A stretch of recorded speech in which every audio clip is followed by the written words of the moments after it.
Quelques mots encore sur le chemin de paradis. Je crois que précédemment, j'ai survolé les 9 contes en tentant de leur donner une explication, un sens. Cette recherche du sens, elle n'est pas du tout complètement folle. Maurras, dans sa préface de ce chemin de paradis, nous le dit, nous incite à le chercher. Il a écrit des contes, il a écrit des fables, il a écrit des mythes, en voulant dire quelque chose de très précis et donc de très significatif. Et c'est une erreur de le prendre au pied de la lettre, évidemment, ce chemin de paradis. Il faut y voir un symbole, une allégorie. Et c'est ce qu'il va nous dire dans sa préface. Et donc, je lis avec vous cette préface en la commentant quelque peu. Je la survolerai parce que c'est un long texte. Il est admirablement écrit, comme tout ce qu'a écrit Maurras dans ce chemin de paradis, une langue merveilleuse. Mais c'est étonnant qu'on n'ait jamais, je crois, jamais vraiment réfléchi sur ce que Maurras a voulu dire, alors que lui-même dit, voilà, voilà, c'est un secret, c'est un mystère, je l'ai voilé, et je l'ai voilé dans une lumière telle que le vulgaire ne pourra pas y pénétrer. Alors nous avons osé y pénétrer, et pourtant nous ne sommes pas des privilégiés, mais nous appartenons nous aussi au vulgaire, mais c'est une grâce, me semble-t-il, plus d'un siècle après, d'avoir tout à coup cette intelligence d'un texte. Alors peut-être me suis-je trompé dans mes interprétations, c'est possible. En tous les cas, il fallait en faire une. Et par conséquent, je m'y suis risqué. Je dis bien risqué.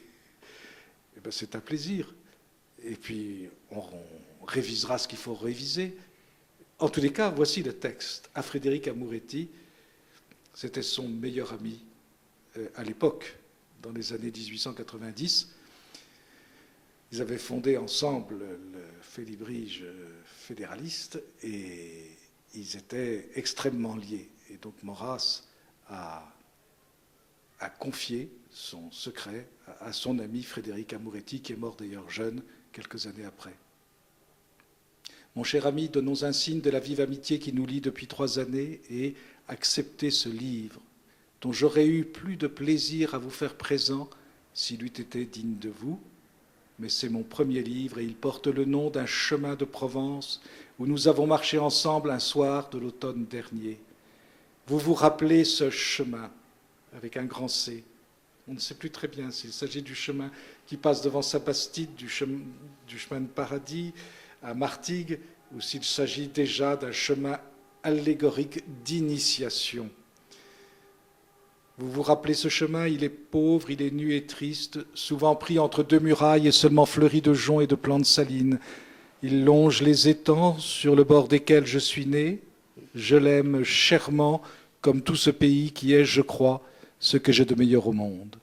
Terre maigre et dorée, où siffle le vent éternel, ces vergers d'oliviers, ces bois de roseaux et de pins voilent à peine ces rochers, mais le ciel y est magnifique, esquis le dessin des rivages, et si gracieuse la lumière que les moindres objets se dessinent dans l'air comme des esprits bienheureux.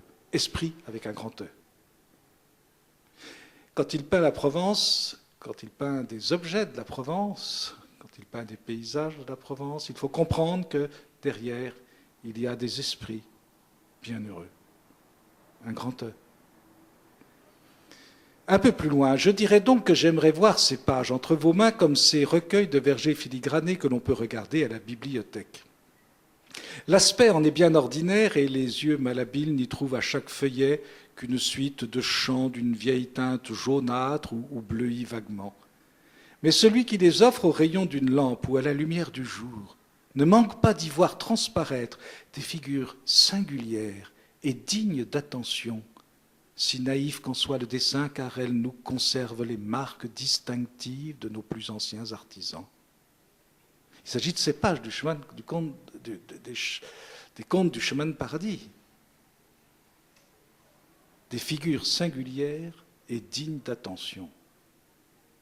Comment se fait-il qu'on n'ait pas pris ça plus au sérieux et que quelques vagues curés démocrates se soient emparés de ces textes pour trouver des motifs de condamnation contre la pensée de Charles Maurras.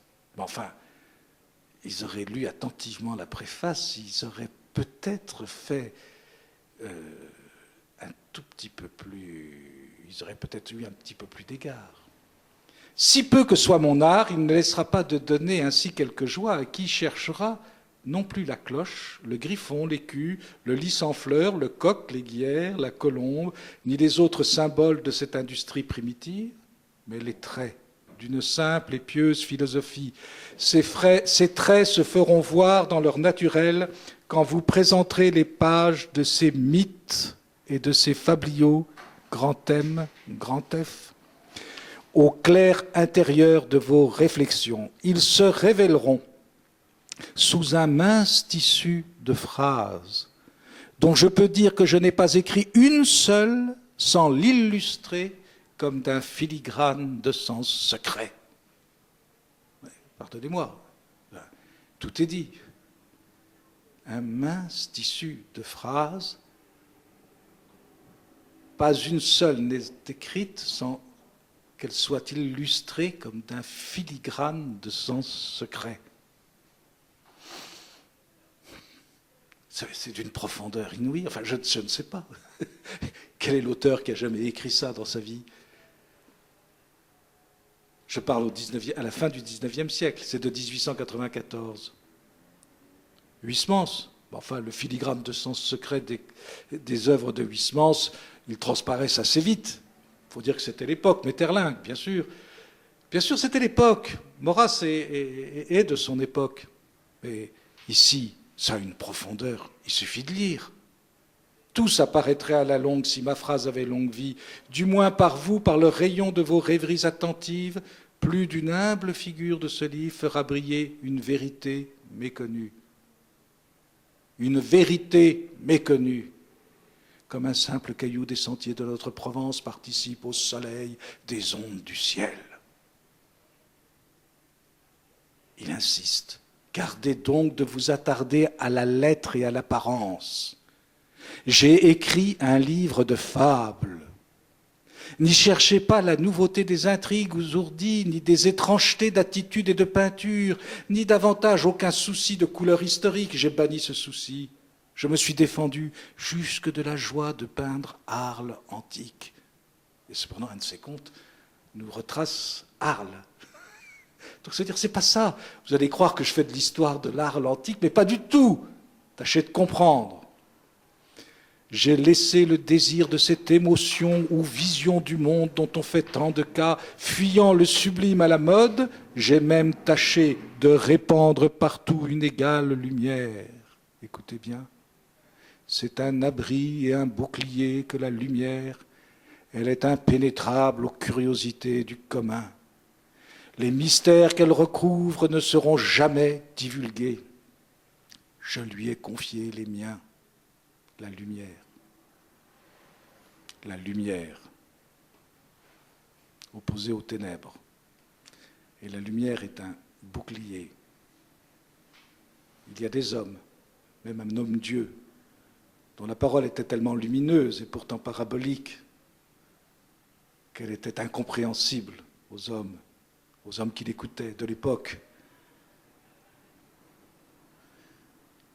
Je lui ai confié les miens. Vous les verrez voilés de la pure clarté de leur évidence. Un ou deux seulement paraîtront sous des bigarrures avec ces airs de déraison où vous vous souviendrez que Brut l'Ancien excella. Donc il y a un ou deux contes qui ont une allure déraisonnable, et on voit très bien lesquels. Mais il fait la comparaison avec Brut l'Ancien. Brut l'Ancien, c'est ce fameux Brutus qui, pour abattre le tyran, Tarquin, a joué le fou. Donc la comparaison est une raison ici. Maurras se donne une allure de folie avec ses contes, et en réalité, c'est qu'il veut abattre une nouvelle tyrannie. Il veut restaurer les choses dans la lumière. Je crois que c'est assez clair. Et donc, il joue cette allure de déraisonnable, en réalité parce qu'il a raison. C'est une vérité méconnue qu'il veut faire qu'il veut faire comprendre. À quelle génération? Je ne sens point de honte à venir ainsi après Dante avertir le lecteur de faire effort de bienveillance et de pénétration.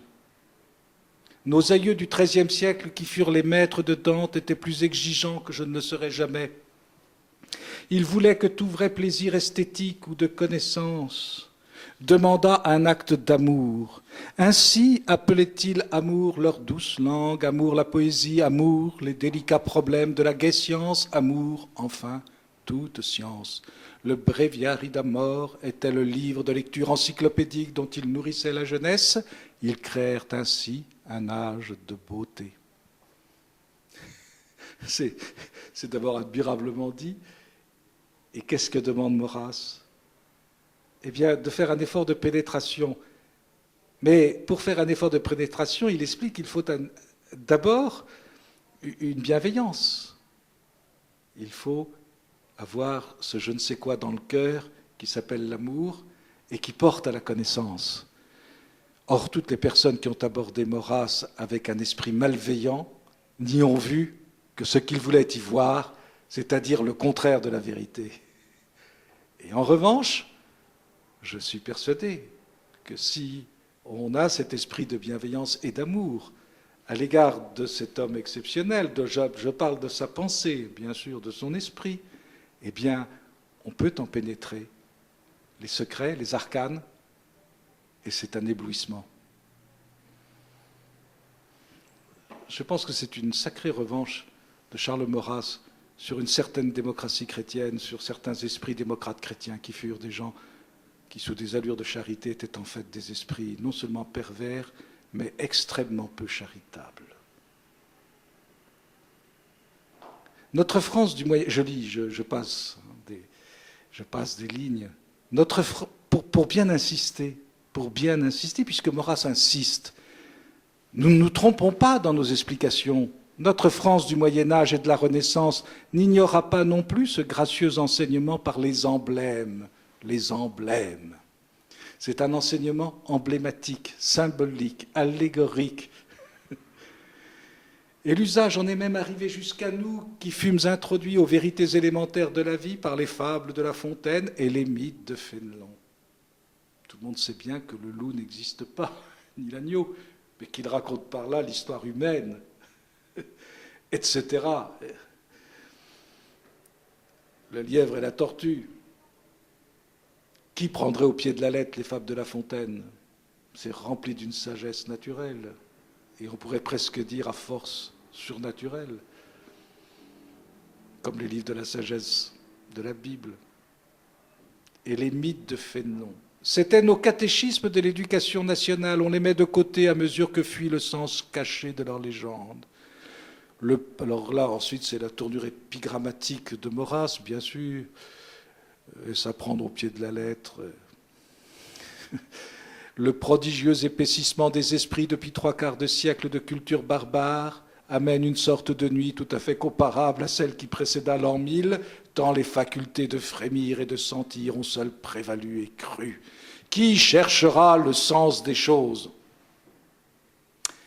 On ne veut plus qu'en être ému.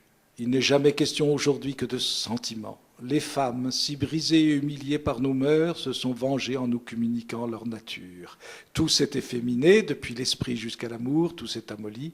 Incapable de disposer et de promouvoir des idées en harmonieuse série, on ne songe plus qu'à subir.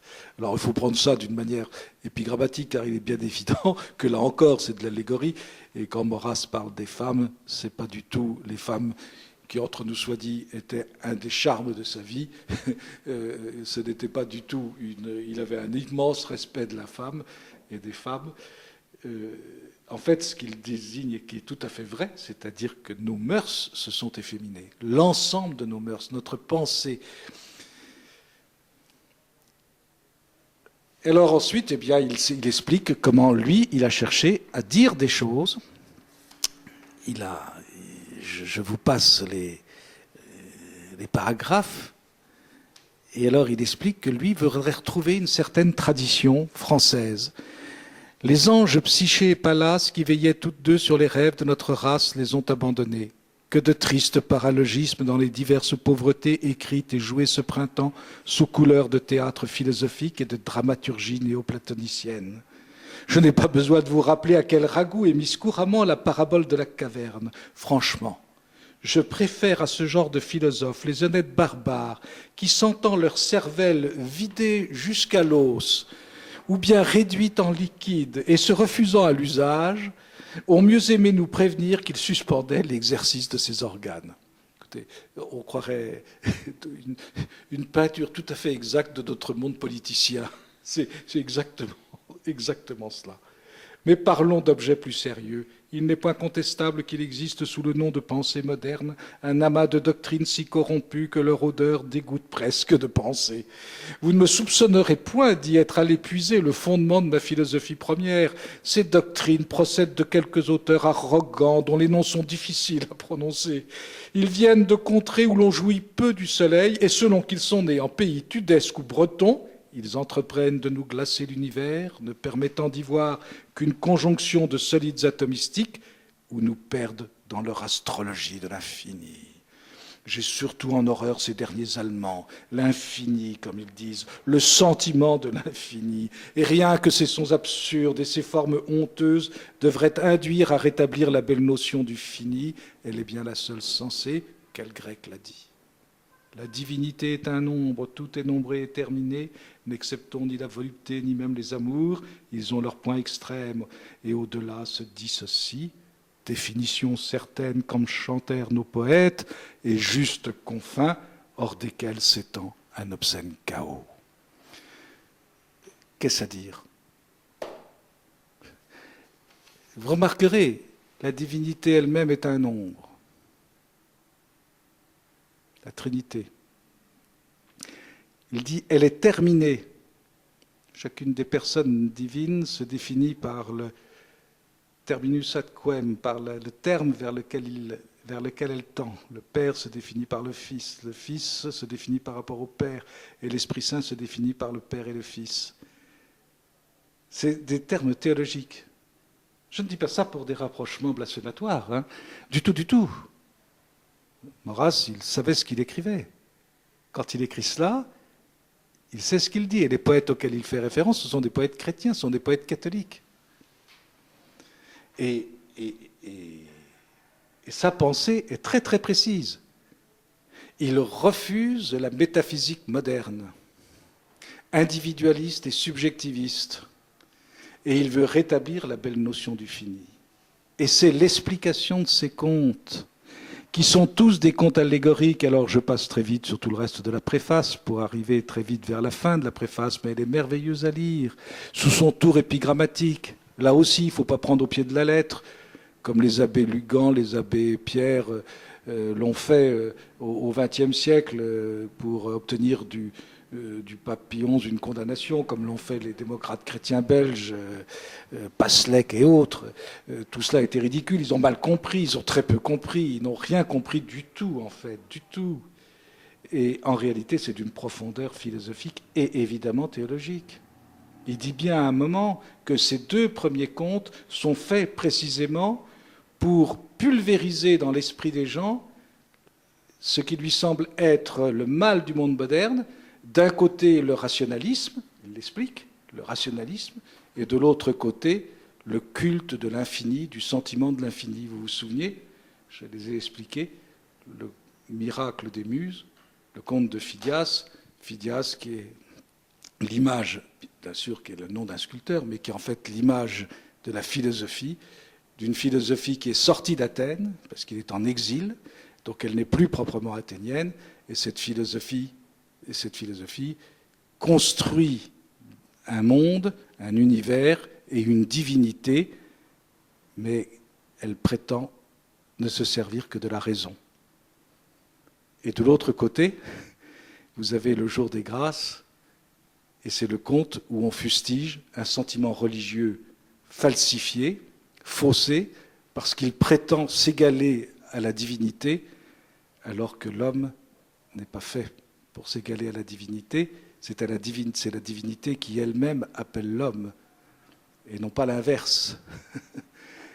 Et c'est étonnant, puisque ça rejoint exactement la pensée d'un Jean-Paul II, ou ça rejoint la pensée d'un Benoît XVI. Fides et ratio. C'est extrêmement intéressant. Le rationalisme a tué la religion, mais aussi bien le fidéisme poussé à l'excès dans lequel on se recherche soi-même au lieu de rechercher véritablement Dieu, également tue l'homme en même temps que la divinité. C'est extraordinaire. C'est les deux premiers contes. Nous les avons expliqués ainsi. Et il le dit dans sa préface. Il le dit, que c'est cela ce qu'il poursuit. Alors ensuite, il fustige. Pauvres oies protestantes et néo-chrétiennes, que mes amis protestants me pardonnent, ou pardonnent à Maurras. Pauvres oies, mais il disait bien ce qu'il voulait dire en disant cela, c'est-à-dire c'était ce qu'il poursuivait, c'était l'individualisme religieux. Maurras s'en prend à ce qui apparaît à la fin du XIXe siècle, surtout après le ralliement à la République, comme une sorte de religion qui va avoir une tournure politique, progressiste, et dont les fondements théologiques seront profondément modernistes, c'est-à-dire individualistes et subjectivistes. Je prends de l'Évangile ce que je veux, comme je le veux, et je l'interprète aux lumières de ma raison parfaitement raisonnante ou au travers uniquement de mon sentiment religieux personnel. Et c'est le fondement de l'erreur moderne, c'est ce que Pidis a condamné, c'est ce que tous les papes du XXe siècle ont condamné, jusqu'à maintenant Benoît XVI aujourd'hui. Pauvres oies protestantes et néo-chrétiennes, c'est un lamentable convoi de sauveurs plus malades que ceux qu'ils prétendent guérir. C'est de ça dont parle le chemin de paradis. Et c'est comme ça que nous l'avons interprété. Vous vous souvenez, le conte de Trophime, et également le conte de la bonne mort. J'en vois un qui s'afflige de l'émiettement des pensées et propose, pour en sortir, d'augmenter le respect de la conscience individuelle. Un autre met au feu les livres de science, il y joint ceux qui traitent de l'amour de notre patrie, sans doute pour que les deux points par lesquels il reste possible de garder un peu de discipline et d'accord soient plus vite perdus pour nous. Un troisième adjure l'Église catholique de devenir, dit-il, l'Église de l'esprit, avec un petit e. Il veut dire de rejeter les images, les croix, les scapulaires, les médailles, tous divins amulets dont elle sait encore endormir ça et là quelques nerfs inquiets ou enchanter une personne endolorie. Alors, évidemment, il y a un tour épigrammatique de Maurras, il fait un peu exprès de bousculer nos sentiments. Et pourquoi ? Et pourquoi ? Pour mettre devant la réalité. Hélas, la vraie pitié, la vraie bonté, la vraie justice leur serait venue par surcroît. Si nos réformateurs s'étaient d'abord étudiés à penser juste, une logique médiocre eût bien suffi à leur montrer en quoi gît la béatitude. Cela n'est point, comme ils l'ont trop dit, de tout ignorer, mais plus profondément de peu vivre et de peu sentir. Alors là encore, c'est épigrammatique. Bien sûr que Maurras a poursuivi une vie magnifique. Il n'était pas contre les vies magnifiques du tout. Mais en fait, il s'en prend à cette volonté d'exalter la vie individuelle de chacun jusqu'à l'infini. Le sentiment individuel de chacun jusqu'à l'infini. Mais non, alors il poursuit son discours sur cette voie. Et c'est extrêmement intéressant. Et alors il explique un peu plus loin. Vous avez lu l'histoire d'une servante. Lamartine n'a rien écrit de plus touchant. Mais le pathétique du livre est surtout, à mon sens, l'état du cœur du vieux poète, divisé entre ses chers fantômes de liberté et les clartés de son génie. Le goût de sa pauvre servante pour ce qu'elle appelait naïvement « rendre service » lui semble tantôt une merveilleuse effusion des grâces du ciel, tantôt le pli avilissant de serviles hérédités. Pas une heure, il n'a osé s'arrêter à cette pensée qui lui est venue cependant, que la bonne femme suivait d'abord sa volupté, ni que de l'humble coin de son foyer de cep de vigne, elle observait la loi qui fait obéir les étoiles. Est-ce qu'on a écrit quelque chose de plus magnifique ? Et puis c'est tellement vrai, c'est tellement ça le monde moderne, mais tellement cela. Je vais vers un paragraphe vers la fin, qui a été considéré comme un blasphème, qui n'en est pas un. Il suffit de bien lire, c'est toujours épigrammatique, un peu choquant certes, mais bon, il convient de choquer un peu pour obtenir une réaction de l'intelligence. Je préjuge qu'on évitera d'objecter à ceci le christianisme. La chaîne d'idées que j'expose est très suffisamment païenne et chrétienne pour mériter le beau titre de catholique qui appartient à la religion dans laquelle nous sommes nés. Il n'est pas impossible que j'ai heurté, chemin faisant, quelques passages de la Bible, mais je sais à peine lesquels. D'intelligentes destinées ont fait que les peuples policés du sud de l'Europe n'ont guère connu ces turbulentes écritures orientales que, tronquées, refondues, transposées par l'Église dans la merveille du missel et de tout le bréviaire. Alors, bien sûr, c'est épigrammatique, mais c'est tout à fait vrai. Quand vous prenez le bréviaire, surtout les bréviaires d'autrefois, vous aviez des textes, et même à l'heure actuelle, ces textes sont tronqués au sens étymologique du terme. Ça ne veut pas dire faussé, tronqué, ça veut dire coupé par épisode. Voilà, nous allons à la messe tous les jours, nous ne lisons pas l'évangile tous les jours, nous lisons un évangile, plusieurs péricopes de l'évangile. Donc, voilà, et transposé par l'Église dans la merveille du missel, c'est-à-dire ça. Cela a un sens par rapport à notre vie. Maurras s'en prend beaucoup à la Bible. Bon, alors, en fait, il la connaissait très bien, on s'en rend compte. Il la connaissait très bien, comme il connaissait très bien l'Évangile. Il a écrit un admirable pamphlet contre les interprétations de Claudel sur Judas Iscariote. Et on voit qu'il connaît son Évangile et son Ancien Testament parfaitement. Non, il donne ici un tour épigrammatique. Volontiers, et il le fait exprès pour exposer une chose claire pour lui, à savoir que la religion ne se tient que par l'esprit, et l'esprit c'est l'Église et non pas la lettre. La religion littérale peut donner des catastrophes, on l'a bien vu, et on le voit en particulier avec l'islam et le Coran. Il faut quand même faire attention. On peut arriver à des choses absurdes et dramatiques.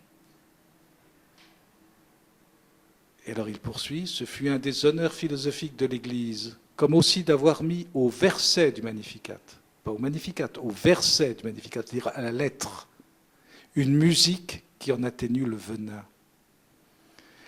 Le Magnificat, interprété par les démocrates chrétiens, a été comme le manifeste du Parti communiste. Bon, alors il faut le savoir. Or, le Magnificat chanté à Lourdes sur l'air de Lourdes, ou chanté sur les magnifiques mélodies des motets du XVIIe, du XVIIIe siècle, le Magnificat est un chant royal. Voilà. Tout dépend de la façon dont vous le concevez. Le chemin de paradis, c'est un peu la même chose, selon que vous le lisez, avec l'esprit ou pas l'esprit. L'esprit, il est donné, c'est une grâce, c'est un don. Je me tiens à ce coutumier n'ayant rien de plus cher après les images d'Athènes que les pompes rigoureuses du Moyen-Âge, la servitude de ces ordres religieux, ces chevaliers, ces belles confréries d'ouvriers et d'artistes, si bien organisées contre les humeurs d'un chacun, pour le salut du monde et le règne de la beauté. Ce sont des phrases d'une puissance. Pour le salut du monde et le règne de la beauté. Ces deux biens, le salut du monde et le règne de la beauté, sont en grand péril depuis 300 ou 400 ans. Voilà. La Révolution française et plus haut, la révolte du libre examen. Et voici qu'on invoque au secours du désordre le bizarre Jésus romantique et saint-simonien de 1840. Je connais peu ce personnage et je ne l'aime pas. Je ne connais d'autre Jésus que celui de notre tradition catholique. Citation de Dante, le souverain Jupiter qui fut sur terre pour nous crucifier. C'est extraordinaire parce que, bien sûr, c'est encore une fois de plus épigrammatique, mais il dit tout. Et on l'a bien connu au cours du XXe siècle. Ou bien Jésus devient le modèle des révolutionnaires, et c'est fini. Très heureusement, c'est fini. Enfin, on en revient. Ou bien Jésus est ce Jésus de la grande tradition catholique, c'est-à-dire le vrai Jésus de l'histoire, comme vient de le rappeler le pape Benoît XVI au moment de son discours de Pâques. Je ne quitterai pas ce cortège savant des pères, des conciles, des papes et de tous les grands hommes de l'élite moderne pour me fier aux évangiles, avec un petit t, de 4 juifs obscurs. Ben oui. Ça veut dire que l'Évangile ne peut être compris, ne peut être apprécié, ne peut porter sa leçon que dans le cadre des pères, des conciles et des papes, et de tous les grands hommes de l'élite moderne. Sinon, eh bien, il s'agit, et ces textes évangéliques, croyez-moi, je les connais, je les ai étudiés, et dans leur texte originel, le grec, et de fait, ou bien la science moderniste et, et le sentiment progressiste en font des textes de rien du tout, ou bien ce sont des textes prodigieux, mais évidemment, ils doivent être lus et compris avec l'esprit. Car autant vaudrait suivre, alors il explique très bien sa pensée, qui peut être choquante en apparence, mais je dis bien en apparence, comme toujours. Il y a l'apparence et la réalité, toujours dans les textes de Maurras, dans ces textes-là, et y compris dans sa préface. Car autant vaudrait suivre le Christ intérieur des gens de la Réforme, ou la conscience morale des latins et huguenots antiques, ou encore le vague Dieu qui multiplie par l'infini les divers placitas de M. Jules Simon. Bons ou mauvais, nos goûts sont nôtres, et il nous est toujours loisible de nous prendre pour les seuls juges et modèles de notre vie, mais quelle honte de n'en point convenir franchement et de pallier, c'est-à-dire de couvrir, de pallier d'exégèse son anarchisme ou son péché. Voilà, on en a assez. Voilà ce que disait déjà Maurras en 1894. Des gens qui aiment le désordre, qui veulent satisfaire leurs envies personnelles, leur goût personnel de destruction, de désordre, de mort, et en se recommandant de l'Évangile, en faisant de l'exégèse. Attendez, c'est insupportable. Ou quelle lâcheté de s'enquérir de paravent de métaphysique morale pour esquiver les servitudes et les suggestions de la vie. Et je finis. 9 fois dans ces récits égalant le nombre des muses, je me suis appliqué à donner un visage, un corps humain et une démarche vivante à des opinions assez peu courues de nos jours. Donc il faut bien comprendre, les 9 contes représentent des idées. J'ai osé évoquer en présence de 1000 erreurs les types achevés de la raison, avec un grand R, de la beauté, avec un grand B, et de la mort, avec un grand M, triple et unique fin du monde. Raison, beauté, mort. Mort, dans le sens, la mort vivante, pas la mort morte, du vieil Antoine de Montchrétien. Triple et unique fin du monde. Nous sommes sur terre pour mourir, mais pour gagner la vraie vie. Nous sommes sur terre pour suivre la vraie raison et pour faire une œuvre de beauté. Mais je suis consolé de m'être montré téméraire quand je songe combien il est au-dessus de mes forces de dégrader ou de pâlir ses perfections. Alors écoutez bien maintenant comment il achève cette préface. Vous connaissez les mots de l'hymne angélique. C'est Panis Angelicus de saint Thomas d'Aquin à propos de l'Eucharistie et la doctrine de la transsubstantiation. Vous vous rendez compte, il s'agit du corps du Christ. Sous les diverses apparences, simples signes à peine réels, se cachent de belles substances. Vous connaissez les mots de l'hymne angélique. Sous les diverses apparences, simples signes à peine réels, se cachent de belles substances. C'est sa dernière référence dans cette préface. C'est pour expliquer ce qui va suivre. Sous l'imperfection du travail et l'indignité des matériaux, vous doit apparaître sensible la face des belles idées. Il fait un acte d'humilité. Ce serait trop d'orgueil de penser que je les ai pu si entièrement obscurcir, qu'il n'en soit descendu dans ce livre quelque étincelle. De leur ciel triste et pur, elles laissent errer un sourire sur ce chemin de paradis dont les pèlerins fatigués reconnaîtront à ses clartés quelle voie ils parcourent et comment l'âme noble y est induite à la conception des vrais biens. Charles Maurras, mai 1894. Mois de mai. C'est stupéfiant. Il s'agit d'un chemin parcouru par des pèlerins. Si on n'y est pas avec l'esprit du pèlerin, on ne comprend rien à ce chemin de paradis. Franchement, je pense que Maurras en a dit assez. Pourquoi vouloir aller plus loin ?